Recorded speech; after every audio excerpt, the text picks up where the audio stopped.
Innovation is really prevalent across the entirety of the Department of Health and Human Services. The first is that the Department of Health and Human Services served as the lead for the Data Act Section 5 pilot. As part of that activity, we designed something called the Common Data Element Repository Library.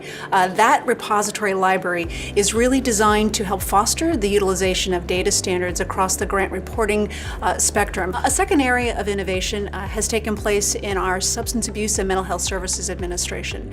They designed an application called ROAR, which is called Rapid Opioid Alert Response. It uses real-time data to identify areas of spikes in overdoses and interact with networks across the communities to provide life-saving information that will help them interact with potential users of opioids. Culture of innovation is critical across the federal space. I would say there's 4 critical areas that help foster that degree of innovation. First is in terms of partnerships. Partnerships in and across the Department of Health and Human Services, across the federal sector, and in particular with our partners that are in the non-federal space, private sector, associations, etc.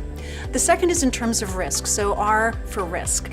Risk is important too. We need to understand where we have the greatest areas of risk in our mission space, in our business space, be able to understand where we have areas that are tolerable levels of risk, and then look for those where there are greatest risks to foster innovation. I think the next one would be to say take advantage of opportunity. Sometimes life offers you challenges and provides therefore an opportunity for innovation, so we need to take advantage of those where they take place.